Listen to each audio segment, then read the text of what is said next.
స్వస్థపరచబడాలనుకుంటున్నావా? ఈ దినము నీ వ్యాధి నుండి విడుదల పొందుకోవాలనుకుంటున్నావా?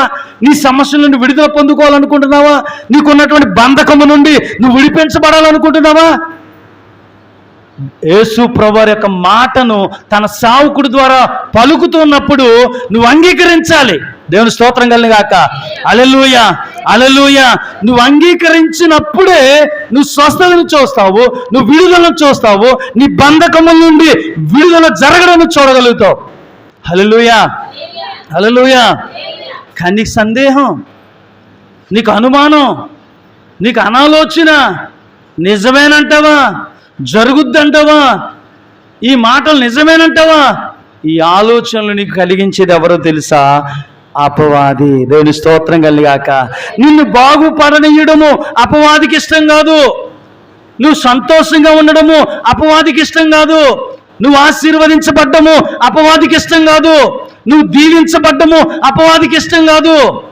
అందుచేతనే అనుమానం అనే బీజమును అపవాది నీ హృదయంలో నాటుతుంది. దేవుని స్తోత్రం కలుగాక.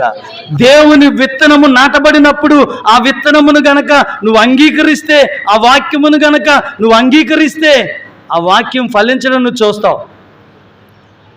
కానీ ఆ వాక్యము నీలో విత్తబడకపోతే ఎవరు విత్తనం నాటుతారు? అపవాది విత్తనం నాటుద్ది. ఏం విత్తనం అది? అనుమానం అనే బీజము. చెప్పండి అందరూ కూడా, ఏ బీజం అంటది? అనుమానం అనే బీజము, అవిశ్వాసం అనే బీజము నాటినప్పుడు అది ఫలించడం నువ్వు చూడగలుగుతావు. అది ఎప్పుడైతే ఫలిస్తుందో నీ ఆత్మీయ జీవితంలో సందేహాలు కలుగుతాయి, అనుమానాలు కలుగుతాయి, అవిశ్వాసం కలుగుతుంది. దీని ద్వారా నీ ఆత్మీయ జీవితము నాశనంలోనికి వెళ్ళిపోతా ఉంది. నీ ఆత్మీయ జీవితము మృతమైపోతా ఉంది. అందుకే మృతులు మౌన స్థితిలోనికి దిగిపోదురు అని రాయబడింది. దేవుని స్తోత్రం కలుగాక. హల్లెలూయా, హల్లెలూయా. మృతులు మౌన స్థితిలోనికి దిగిపోదురు, వారు దేవుని స్తుతించలేరు. ఎందుకు నువ్వు దేవుని స్తుతించలేకపోతున్నావు? అర్థమవుతుంది ఇప్పుడు? అర్థమవుతుందా లేదా? ఎందుకు దేవుని నువ్వు స్తుతించలేకపోతున్నావు నీకు అర్థమవుతుందా అంటే అర్థమవుతుందా లేదా? ఎందుకు? మన ఆత్మీయ జీవితం ఎక్కడికి వెళ్ళిపోయింది? మౌన స్థితిలోనికి వెళ్ళిపోయింది గనక. దేవుని స్తోత్రం కలుగాక. హల్లెలూయా, హల్లెలూయా.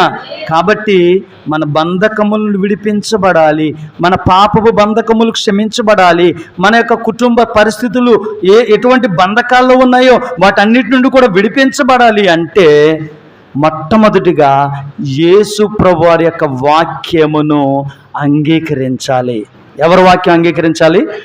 దేవుని యొక్క వాక్యము నువ్వు అంగీకరించాలి.